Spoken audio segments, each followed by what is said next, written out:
Bonsoir, bienvenue à cette session. Cette session va vous parler de quelque chose d'important. C'est une fois que les data scientists sont partis, comment est-ce qu'on fait pour valoriser leur travail? Donc, c'est à la fois un retour d'expérience, c'est à la fois des best practices, c'est un petit peu de tout.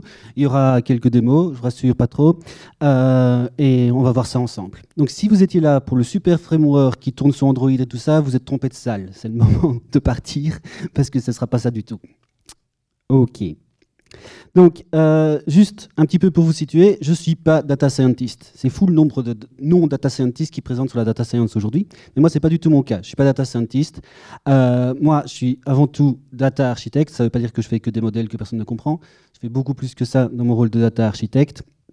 Et là, il y a 3 points qui sont vraiment importants pour moi. C'est l'agilité. C'est rare les data architectes qui parlent d'agilité, mais pour moi, c'est vraiment important. Et pour supporter ça, il faut être orienté qualité et un grand fan d'automatisation. On va voir que c'est 2 choses qui sont importantes dans le fait de passer les travaux de data scientist en production, de les opérationnaliser. Si vous n'avez pas de test de qualité, ça va poser problème. Si vous n'avez pas d'automatisation, vous allez passer vos soirées à ça. Donc 2 choses très très importantes. Pour tous ceux qui ne l'avaient pas remarqué encore, je viens de Belgique, c'est pour ça que j'ai un petit accent. Voilà, alors comment tout ça débute? Eh ben, ça commence par le CEO qui se dit à un moment donné « Ah, il y a quelque chose qui ne va pas, on va appeler des data scientists, ils vont nous résoudre tout ça. » Et voilà, c'est malheureux, mais vous n'êtes pas au courant. Les data scientists, ils arrivent, c'est directement le CEO, donc le directeur, vous n'avez pas nécessairement tous les contacts avec lui, il appelle les data scientists et ils travaillent. Alors, j'ai réussi à leur piquer leur petit manuel de travail parce qu'ils ont tous le même. Ils sont venus de sociétés de consultance différentes chez nous, mais ils avaient tous le même genre de manuel.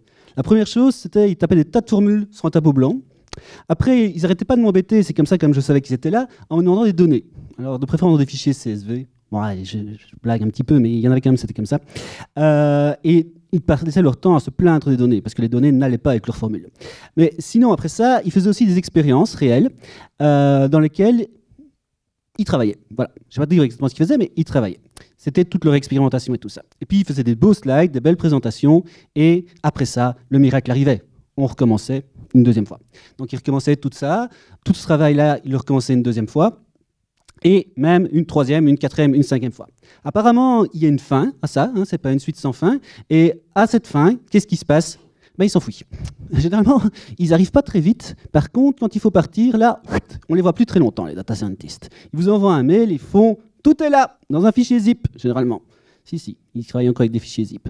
Donc, c'est un gros problème, puisqu'à ce moment-là, vous ouvrez ce fichier zip et vous découvrez tous les fichiers CSV que vous les avez envoyés, toutes les présentations PowerPoint, et il y a un folder qui s'appelle « Script ». Et là, il y a 17, dont un qui s'appelle « À faire tourner avant tous les autres ». Ça, c'était bien. Là, il y avait une espèce de documentation. Et puis, les 16 autres, vous vous demandez, mais lequel je fais tourner, ils servent à quoi? Donc, vous en ouvrez un, et là, vous trouvez du code, avec énormément de commentaires. Pas du commentaire en français ou en anglais, non, du code qui est commenté. Alors, vous vous demandez pourquoi il est commenté, ce code? Ça, vous ne savez pas. Mais voilà, ça, c'est à peu près mon retour d'expérience, et j'en ai eu plusieurs, des data scientists. Maintenant, ça ne veut pas dire, je vais être gentil avec eux, ça ne veut pas dire qu'ils ne font rien. Ça ne veut pas dire qu'ils ne travaillent pas bien. Ça veut juste dire que ça, c'est l'output qu'on peut s'attendre du data scientist moyen. Il existe toujours des data scientists qui sont meilleurs que les autres, comme des pires.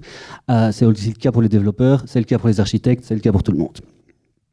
Donc, tous ces gens se sont enfouis, hein, et c'est à vous qu'il faut passer en production. Parce que bien entendu, toutes les présentations PowerPoint ont montré que si on faisait ça, tout allait s'améliorer par miracle.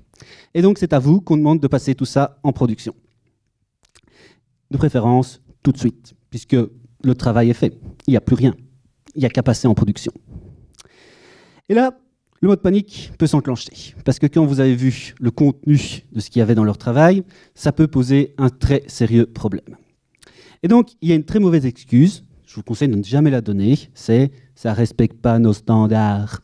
Pourquoi? Parce que ça m'étonnerait déjà que la plupart des sociétés aient des standards de machine learning. Alors, je ne sais pas où travailler, peut-être que vous en avez.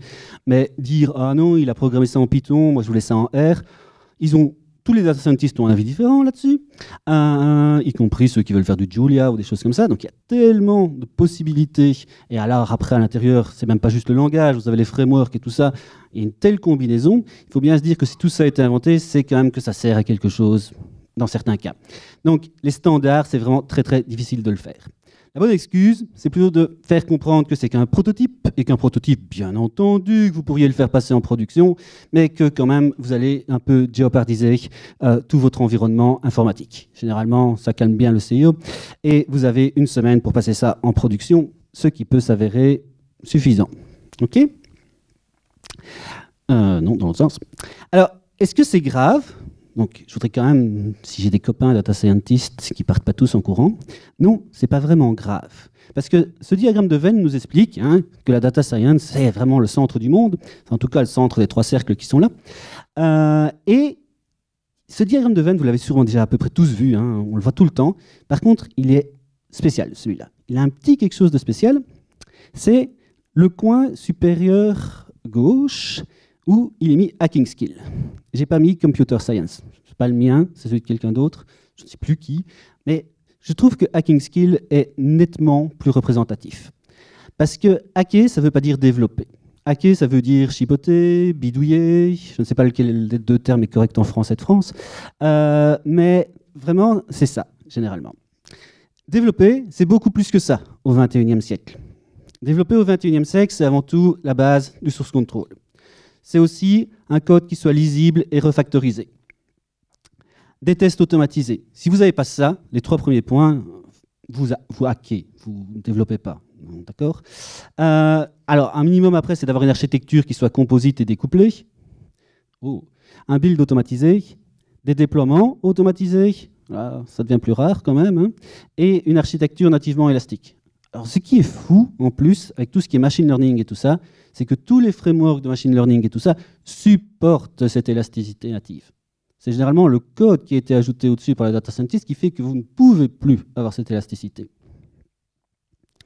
Et finalement, un provisionnement du hardware automatisé. Parce que ça ne sert pas à grand-chose d'être très élastique si au final, votre provisionnement n'est pas automatisé. Alors, continuons un petit peu. Ça veut dire quoi industrialiser? Donc, on a un code, comme je l'ai expliqué, qu'on ne maîtrise pas nécessairement, qui n'a pas tous nos standards de qualité, et on dit qu'on va l'industrialiser. Industrialiser, ça veut dire le faire tourner 24 heures sur 24, 7 jours sur 7, même quand vous êtes en vacances. Donc, la mauvaise compréhension, c'est de se dire, chouette, on va repartir d'une feuille vide, on va tout effacer et tout ça.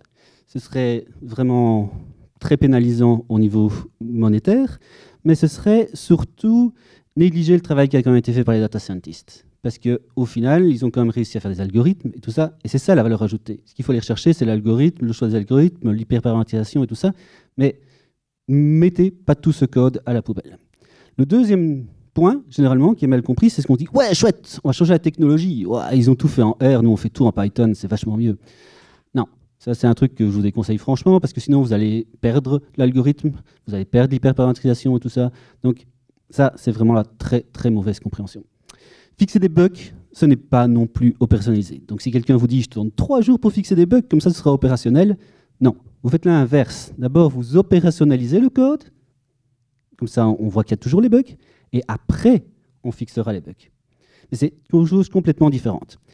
Mettre juste un petit peu de logging et de sécurité pour faire une petite couche de présentation, ça ne suffit pas non plus. Il faut faire beaucoup plus que ça. Si c'est votre compréhension de ce que veut dire industrialiser ou opérationnaliser, c'est pas bon. Écrire un troubleshooting guide n'est pas non plus opérationnalisé, c'est peut-être nécessaire, mais ce n'est pas se limiter à ça. Donc, qu'est-ce que c'est que la bonne compréhension?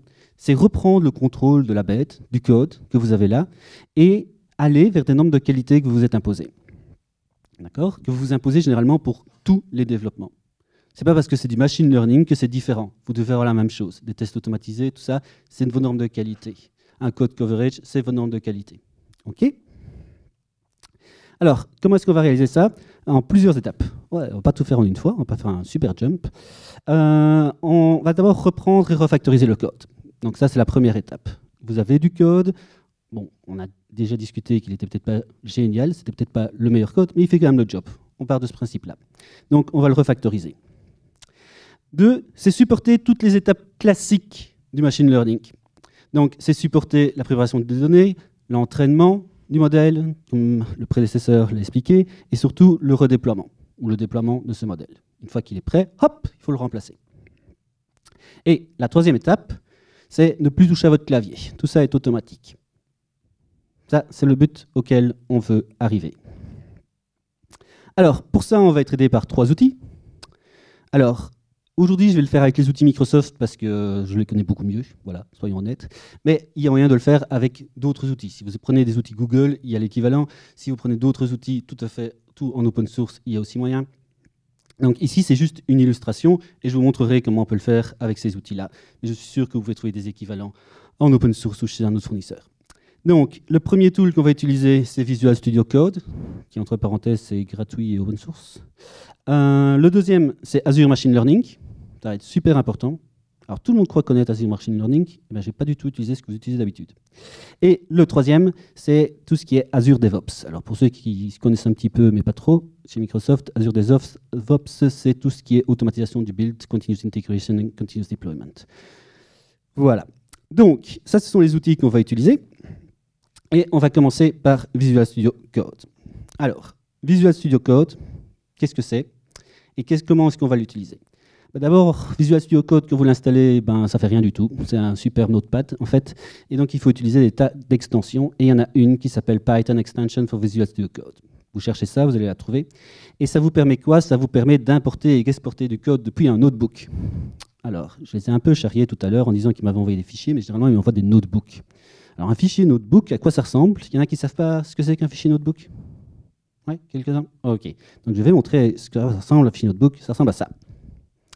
Donc, généralement, vous avez du code, ici. Wow. Du super code. Et puis, vous avez, en fait, le rendu de l'exécution de ce code. Donc, ici, si tout va bien, et si je n'ai pas perdu ma connexion Internet, je devrais être capable de faire run cell, mais ça ne va pas être facile avec le micro.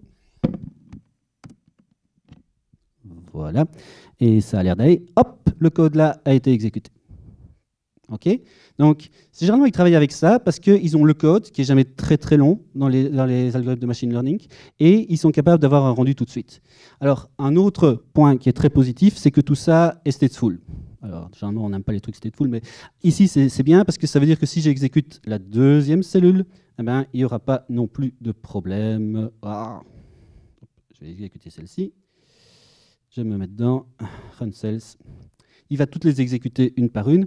Et même si j'avais déjà exécuté la première et que j'exécute la deuxième, il ne va pas réexécuter la première. Okay? Donc, il maintient l'état de votre code. C'est pour ça qu'eux aiment bien développer généralement avec ça. Alors, il ne faut pas avoir peur. Il y en a des différents. Hein. En voilà un autre. Il est beaucoup plus long. Il ne fait pas du tout du machine learning. Mais c'est une autre flavor de notebook. Il est toujours en train de se connecter à mes clusters. Bon, ça, c'est le code que vous héritez. Alors, si vous faites un export de ça, ça va vous envoyer un super fichier. On va le prendre ici. Alors, c'est vraiment pas facile. Hops. Qui est un fichier IPIN. Voilà, le fichier là, IPNIP. Ce fichier IPNIP, si vous l'ouvrez, voilà, c'est du super JSON avec à l'intérieur du HTML. Pourquoi? Parce que dans un fichier IPNIP, ce qui se passe, c'est que vous stockez non seulement le code, hein, si vous cherchez à un moment, vous allez avoir du code, vous voyez aussi le nombre d'exécutions qui ont eu lieu et tout ça, donc le code, il est ici. Hop, ça c'est du code. Ça a déjà été exécuté 25 fois. Et vous voyez le résultat de l'exécution 25 qui est ici. Donc tout ça est stocké dans le même fichier, vous ne savez strictement rien faire avec ça. Alors vous pouvez écrire votre propre parseur pour aller retrouver le code, ou alors, normalement il aurait dû me le proposer tout de suite, donc je vais le réouvrir. Voilà, ici dans le fond, depuis que j'ai installé l'extension, il me propose d'importer. Donc, ce qu'il va faire, c'est retraiter ce fichier, et hop, directement, j'ai ici un fichier qui est un fichier pur Python. Je prends ça dans n'importe quel éditeur, l'éditeur le plus basique de Python, il va me l'ouvrir et il va repérer exactement la même chose. Alors là, à l'intérieur, vous avez une petite remarque, c'est ceci. Ceci, c'est un commentaire, donc le cardinal, ça représente le commentaire en Python, et ce commentaire, il est suivi de 2 pourcentages. Et quand, en fait, Visual Studio Code voit ça, il se dit « wow, c'est une cell, en fait ». C'est pour ça qu'en fait, vous pouvez le passer dans n'importe quel éditeur, il va juste interpréter ça comme un commentaire normal. Et donc, ici, j'ai beau être dans Visual Studio Code, je peux faire exactement la même chose, et j'ai les mêmes fonctionnalités. Donc, je dois changer, parce que sinon ça va planter. Voilà, comme ça. Je peux faire ceci, run above. Et donc, ici, j'ai toujours un éditeur classique. Et ce qui se passe, c'est que... Hop, on va faire comme ça, c'est un peu plus clair. Voilà. J'ai ici le rendu qui se fait sur la feuille d'à côté. OK ? Donc, j'ai toutes les fonctionnalités que j'avais avant dans mon notebook, je les retrouve ici. Mais qu'est-ce qu'il y a de mieux? Pourquoi je m'amuse à faire ça? C'est qu'ici, j'ai aussi les fonctionnalités de debug. Donc, pour faire du debugging, il faudrait que je le sauve. Je mets un breakpoint, hop, il n'y a pas de souci. Il sera capable d'aller jusqu'au breakpoint et j'aurai tout ce que je veux comme d'habitude. OK? Il y a aussi le petit onglet ici qui concerne toutes les variables. Oh, je vois que j'ai une table fruit qui est une data frame, en fait, 59,7. Donc, il y a 59 éléments et 7 colonnes. Et normalement, si je clique dessus, normalement, voilà, elle s'ouvre de l'autre côté, ici, dans une table, et je peux continuer à filtrer aussi. Et je dis, ah, mais je veux que les pommes. Voilà, il me montre que les pommes. Donc, je peux faire exactement tout ce que je ferais dans un fichier Python normal. Donc, tout ça, c'est accessible depuis Python. Et ce qui est super, en plus, c'est qu'il y a d'autres fonctionnalités. Alors là, je ne vais pas le faire, parce que là, j'ai besoin de mes deux mains quand même pour taper CTRL-SHIFT-P. Et ce que je peux faire, c'est faire tourner le code sur un serveur Jupyter Notebook distant. C'est bien parce que je peux continuer à coder, faire autre chose pendant que lui exécute mon code. Ce que je peux faire, c'est une fois que j'ai fini de travailler et que j'ai refactorisé le code, j'ai commencé à créer des méthodes que j'appelle à plusieurs endroits et ce genre de choses, je peux réexporter ça comme un fichier IPNIP. Donc je peux réexporter ça sur le serveur Notebook. Et donc je peux collaborer comme ça en utilisant un éditeur qui est quand même un éditeur de développeur, et pas un truc de data scientist. Et je peux travailler avec un data scientist en lui disant laisse-moi un jour, je vais un peu refactoriser ton code, et comme ça on repart sur des bonnes bases et j'ai pas un fichier de 50 000 lignes à refactoriser une fois. On peut commencer à travailler de manière dynamique. Si je veux aussi, bien sûr, directement ici, intégration avec Hit et tout ceci. OK ?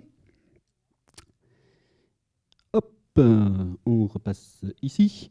Donc tout ça, je l'ai dit, ça permet d'importer et exporter, fichier 100% compatible. Hop, run cell, run above, je l'ai montré, vue sur les variables, y compris double-clic. Vous pouvez spécifier un serveur distant, specify Jupyter URI. Donc ça, c'est si vous utilisez Visual Studio Code, CTRL-SHIFT-P, vous tapez Jupyter et il vous donne toutes les fonctions qui sont liées au Jupyter. Donc il y a exporter, importer, se connecter à un serveur distant, se connecter à un serveur local aussi, puisqu'en fait c'est ce qu'il fait. La première fois que j'ai lancé le code, ici je ne suis pas connecté à un serveur distant, donc il l'a fait tourner en local, il a lancé une instance de Jupyter Notebook derrière mon dos, et c'est cette instance qui tourne sur mon PC. Voilà. Donc ça vous permet déjà de refactoriser le code. Et honnêtement, la première fois on l'a fait sans ça, la deuxième fois on l'a fait avec. C'est vraiment un monde de différence. Ça vous permet vraiment de travailler. Alors, je ne suis pas un expert en Python non plus. Le code, il n'est jamais très, très bien compliqué. Le deuxième outil, qui est absolument magique pour tout ce qui est une industrialisation du travail de data scientist, c'est Azure Machine Learning Workspace, ou Service. Alors, je crois que même Microsoft hésite, il ne sait plus très bien où il en est, si ça s'appelle Workspace ou Service. Donc, voilà, cherchez un petit peu des deux côtés. Alors, généralement... non, je ne vais pas faire ça comme ça. Généralement, non, je vais le faire comme ça. À quoi ça sert? À quoi ça sert? Désolé, j'ai un peu changé ma présentation et je ne m'y retrouvais plus. À quoi ça sert? Ça sert à couvrir exactement ceci. Donc la partie la plus importante du machine learning, c'est-à-dire la préparation de données, data ingestion, data preparation, donc c'est tout ce qui est normalisation et tout ça. Et ça sert après à faire du model building et training, surtout à ça. C'est vraiment la partie la plus importante. Donc vous pouvez lancer l'hyperparamétrisation, l'automatisation du model selection et tout ça. Donc, vous avez des features qui supportent ça. Alors, c'est quoi ces features? Eh bien, un feature important, c'est la mise à disposition du hardware. C'est vraiment un modèle qui vous permet de facilement configurer, de dire « je veux qu'il y ait 3 machines qui puissent entraîner mon modèle ». Voilà, des machines de tel type, et si elles ne tournent pas, ben, elles font du downscaling automatique. Vous pouvez même dire ben, « il y a quand même une qui doit rester parce que j'aime bien qu'elle reste, j'aime bien payer cher ». Un autre point, c'est qu'une fois que vous avez fini votre training, vous avez fini vos évaluations et tout ça, il stocke votre modèle. C'est-à-dire que vous avez un réel versionning du modèle. Si on vous dit « oui, mais il y a 6 semaines, on avait d'autres résultats et je voudrais revoir ce modèle-là », ben, il n'y a pas de souci. Vous avez tout un historique de vos modèles. Vous pouvez aller rechercher celui-là et vérifier si vous avez bien le même résultat, si c'était bien le même genre de paramètres. Donc ça, c'est quelque chose qui est faisable. Donc tout le pipeline aussi, c'est-à-dire de définir que ça va d'abord faire le training, ensuite l'évaluation, Tout ça, c'est aussi définissable. Et le dernier point, c'est vraiment le déploiement. Le déploiement, vous avez votre modèle, il est prêt. Qu'est-ce qu'on en fait? Eh ben, on l'expose comme un web service, tout simplement. Et on va l'exposer comment? Eh ben, avec du Docker et tout ça. On va créer une image Docker, hop, qu'on est capable de monter à plusieurs endroits pour faire du scaling, pas de souci. Donc tout ça est gérable à l'intérieur de Azure Machine Learning.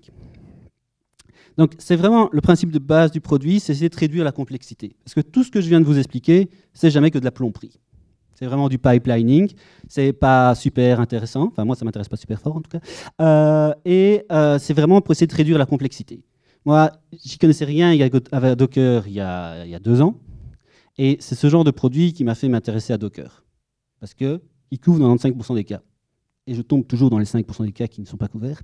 Non, c'est pas tout à fait vrai, mais ça couvre énormément de cas, et en fait, après, vous vous intéressez de plus en plus à Docker parce que ça paraît un peu magique au début comment ça marche. Ça réduit quoi? Si vous regardez la publicité du produit, la possibilité de développer sans code et les meilleurs algorithmes du marché sont disponibles. Ce n'est pas ce qui nous intéresse du tout dans une industrialisation puisque déjà l'algorithme, il a déjà été fait. Donc, il a été fait par un professionnel, un data scientist, pas par une machine qui a produit du code. Donc, ça a déjà été fait, ça ne nous intéresse pas. Et c'est la partie qui s'appelle Azure Machine Learning Studio. Ce qui nous intéresse, c'est qu'il n'y a pas de software à installer. Pour tous ceux qui ont déjà essayé de configurer des machines de machine learning, c'est fou tout ce qu'il faut installer. C'est fou la gestion de toutes les dépendances entre ces trucs-là. Et c'est fou quand ce n'est pas compatible l'un avec l'autre. Le déploiement est vachement facilité. Donc ça fait pour vous l'image Docker, ça la met directement en place, ça ouvre le endpoint, pas de souci de ce côté-là. La mise à disposition de hardware est facilitée aussi, comme je l'ai dit, du moment que vous avez la carte bleue, c'est bon, il n'y a pas de souci, vous avez tout le hardware que vous voulez. Donc, Azure Machine Learning repose en fait sur 4 composants. Le container registry qui vous permet de stocker vos images, Docker, Azure Storage qui va vous permettre de stocker les données, Azure Key Vault, c'est juste un truc de sécurité, ça n'intéresse personne, et Azure Application Insight, c'est pour savoir quand vous avez des problèmes dans votre service. Bon, c'est pas le plus intéressant. Donc les avantages, c'est une super couche d'abstraction. Je vais vous montrer juste après. Vous avez la gestion de l'élasticité, la gestion des versions des modèles, ça c'est important aussi. On peut retrouver son modèle, pourquoi? Parce qu'il y a toujours quelqu'un qui arrive et qui vous dit le modèle d'il y a 6 semaines était mieux. Et le SDK est disponible. Alors, c'est quoi ce SDK? C'est ce qui va vous permettre d'aller plus loin. D'abord, je vais vous montrer un petit peu à quoi ça ressemble. Voilà. Hop, changer là. Azure Machine Learning. Voilà. Donc là, je suis dedans. Ici, je peux facilement montrer le compute. S'il veut bien. Donc là, il va me dire exactement combien de nœuds j'ai de disponibles et pour faire quoi. Donc il me dit, tu as créé un CPU cluster, un GPU cluster et un AML compute. Alors le AML compute, il va servir quand on va être en run, donc quand le modèle sera là. Mais le CPU cluster et le GPU cluster, ils vont être là pour l'entraînement. Alors si je regarde mon CPU cluster, voilà, donc j'ai toutes des informations sur le nombre de nœuds qui sont disponibles et ce genre de choses. Ok, donc voilà. Tout ça, je l'ai juste créé avec un tout petit peu de configuration. J'ai rien dû faire d'autre. Maintenant, c'est lui qui va automatiquement faire l'upscale, le downscale et tout ça. J'ai rien à créer de ce côté-là. Tous mes modèles, j'ai dit qu'ils étaient versionnés. Donc on voit que j'ai fait tourner super souvent cette espèce de démo avant, puisque je devrais avoir 3 modèles ici. Les 2 premiers étant ratés, bien sûr. Dès que ça a réussi, j'ai raté. Voilà.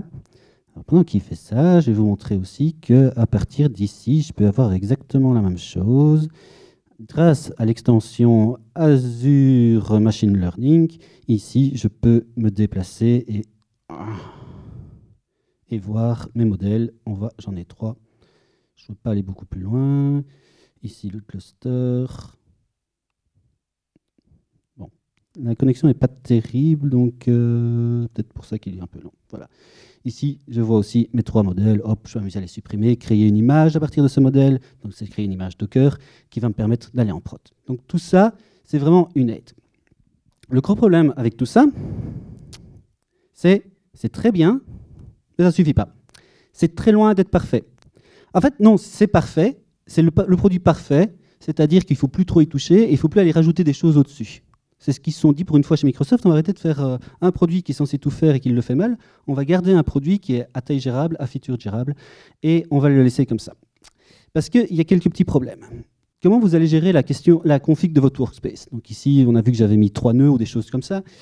Bien sûr, le projet va être mis au frigo pendant 6 mois. Et après, comment je fais pour recréer le même workspace dans 6 mois, hein, puisqu'on me demande de recréer le même workspace.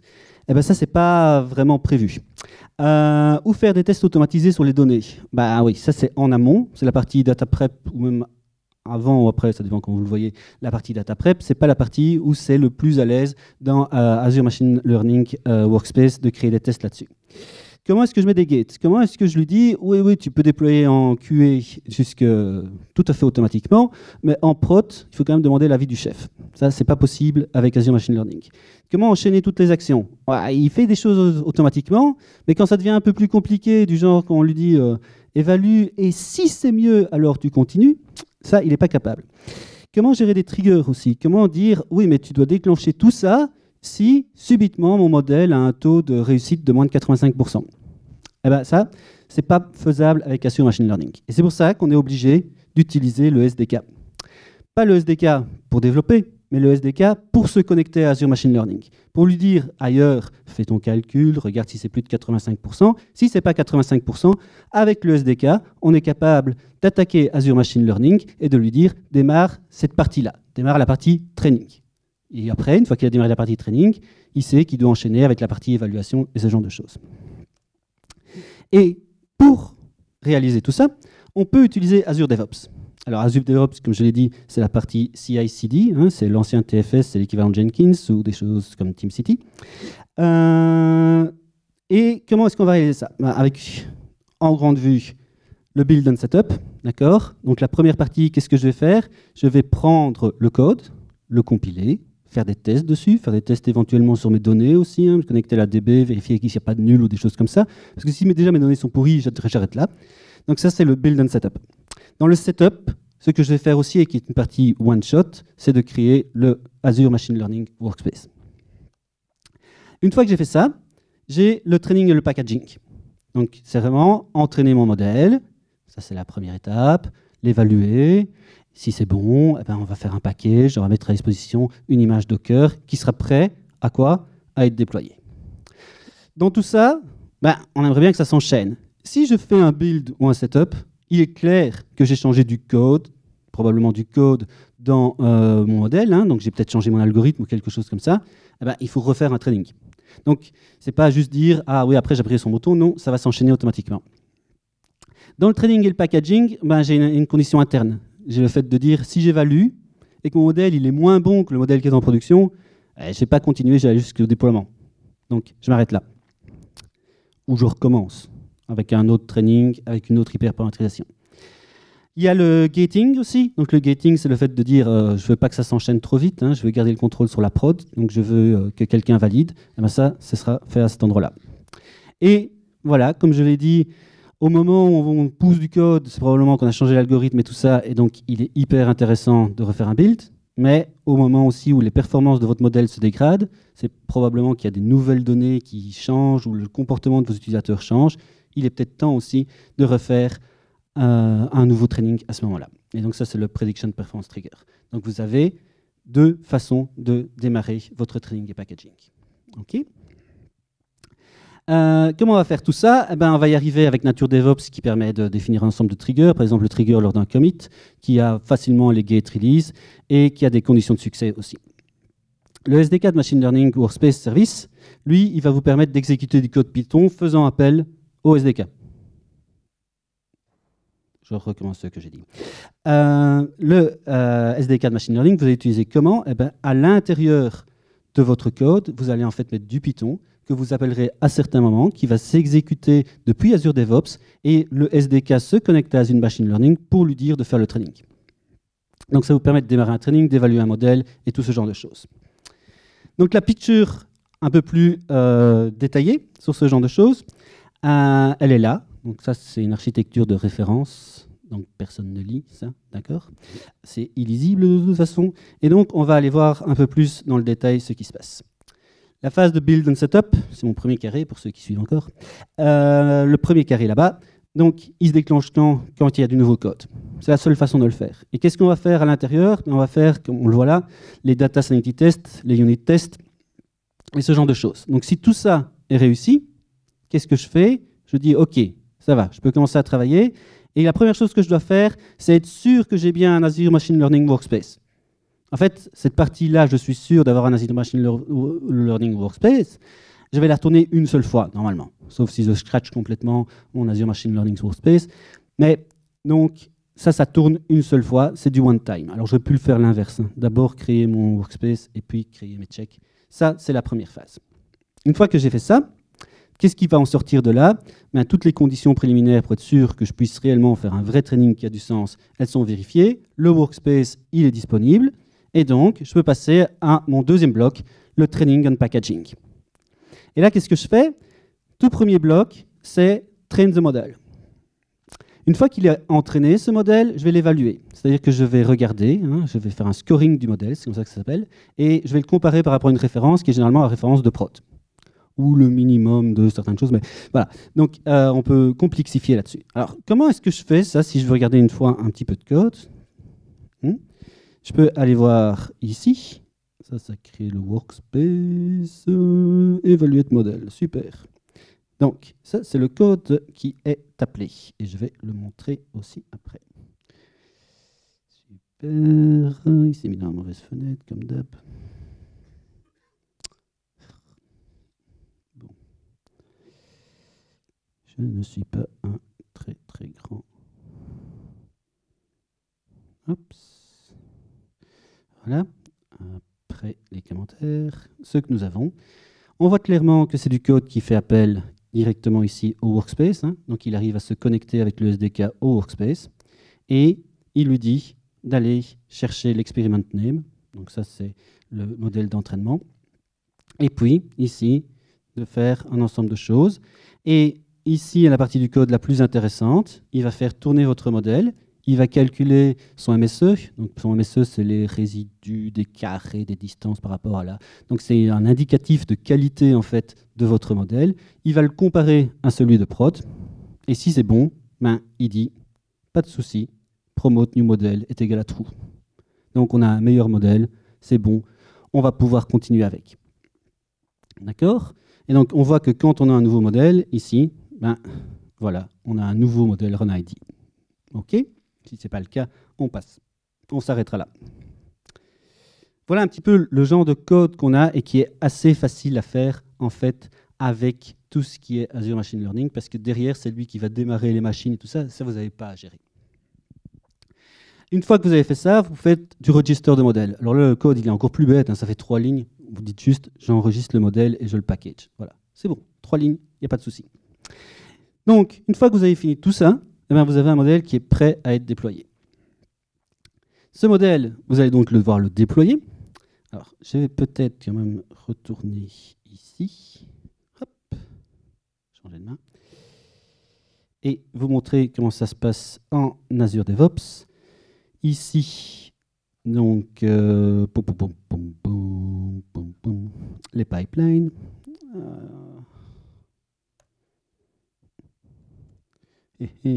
Heureusement, je suis un garçon prudent. Pops.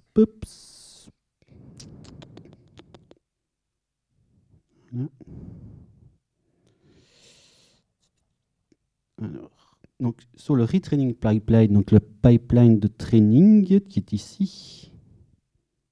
Hop. Voilà. Donc, vous avez une release pour ceux qui maîtrisent tout à fait la différence entre une release et une pipeline. Et petit truc, ça ne sert peut-être pas à grand-chose d'apprendre la différence entre une release et une pipeline. Ça sera peut-être bientôt supprimé. Donc, c'est une release. Vous avez un trigger, vous dites quand j'ai un nouveau build. Ça, c'est une des options. Vous avez à l'intérieur ici 4 jobs qui sont ici, qui sont simplement la préparation de la machine pour pouvoir commencer à attaquer avec votre SDK. Donc l'install requirement, ce sont des compléments par rapport à Python 3.6. La première chose qu'on fait, c'est se connecter à Azure Subscription. Et donc là, on a un run de l'AML pipeline qui est juste un appel à un fichier ici, Python, que vous avez, vous, à l'intérieur de votre code. OK, il est ici. Je ne sais plus c'est lequel, je crois que c'est celui-là. OK, ça c'est pour la training. Et pour tout ce qui est déploiement, ce qu'on va faire, c'est dire, on va procéder un petit peu différemment. On va dire, quand c'est de la QA, tu déploies tout de suite. Hein. Le modèle, il a été déployé, donc tu peux déployer tout de suite. Packagé, donc tu peux le déployer tout de suite. Pour la prod, il y a une validation manuelle. Qu'est-ce que ça donne en retour? Ça donne un endpoint que vous pouvez appeler à partir de votre application. Donc c'est super facile. C'est directement votre application pourra se connecter là-dessus. Alors tout ça après est géré avec du Kubernetes et tout ça, mais c'est transparent pour vous. Kubernetes, là je ne connais strictement rien, ça marche très bien, mais c'est transparent pour moi. C'est Azure Machine Learning Pipeline qui gère tout ça. Alors à quoi ça ressemble? Eh bien, de nouveau, ici, vous avez un trigger. Hein. Le trigger va vous envoyer vers l'environnement QA. Il est manuel pour la prod, donc ça c'est comme ça que ça a été défini. Et ici, vous voyez que vous avez un ensemble d'actions aussi qui sont réalisées. Et toutes ces actions font toujours appel à des fichiers Python, deployed on ACI, donc Azure Container Instance. Et donc tout ça est entièrement fait à partir de code Python, qui est ici. Hop. Donc le 50, deployed on ACI. Hop, open with code. Voilà, une fois qu'on a passé la publicité. Voilà, j'ai quelques lignes qui me permettent, ici, c'est un peu plus long, je n'ai pas pris le bon, qui me permettent facilement de récupérer le endpoint de mon cluster. Voilà. Alors, ce qui est très intéressant, si vous regardez ici, c'est que dans mon folder ici, j'ai un truc qui s'appelle AML Service et AML Config. Mais ça, c'est des choses que je peux reprendre très généralement d'un projet à l'autre. C'est-à-dire que toute la plomberie qui va me permettre de faire ce que je viens de montrer, toutes les séquences et tout ça, elle est très généralement la même. Il y a 2-3 petites adaptations à faire, ce genre de choses. Par exemple, ici, il évalue sur base du moindre résidu carré, mais parfois les évaluations sont différentes, ce genre de choses. Mais en gros, ça reste toujours à peu près la même chose.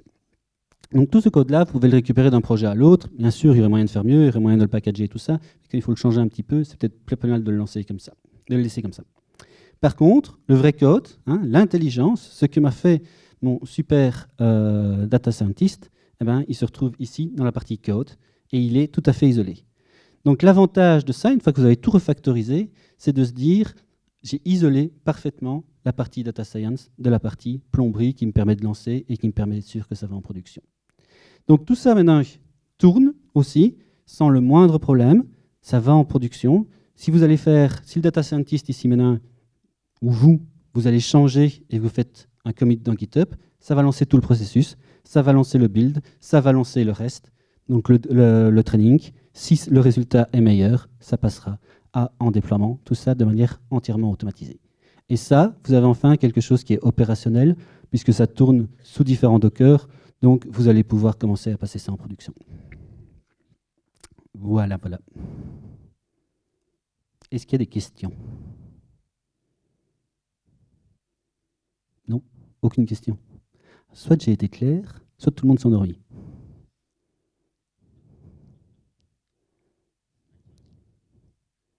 Pardon ?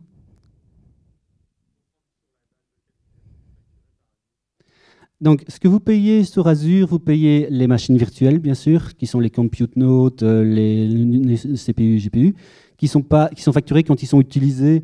Il y a une petite provision, franchement, à l'échelle d'une entreprise, c'est rien du tout quand elle ne tourne pas. DevOps est pas très cher, franchement. Azure DevOps, c'est pas le truc le plus cher que j'ai vu. Il y a même moyen, si vos codes sont publics et des choses comme ça, bon, c'est pas souvent le code dans une entreprise, de l'avoir gratuitement. Et sur la partie Visual Studio Code, c'est entièrement gratuit. Donc ce qui coûte, c'est la partie Azure Machine Learning Workspace, et ça coûte essentiellement quand vous faites le training, quand vous avez des exécutions. Voilà. Par rapport à maintenir toute cette infrastructure chez vous et à vous amuser à faire ça, franchement, à moins que vous ayez des super experts dans ça, quoi. Mais voilà, pour moi, il n'y a pas photo. Et je dirais la même chose si c'était Google ou, enfin, voilà, il y a d'autres services qui l'offrent. Regardez aussi les autres services. Il y a moyen de trouver des équivalents ailleurs. Une autre question ? Merci bien alors. Voilà.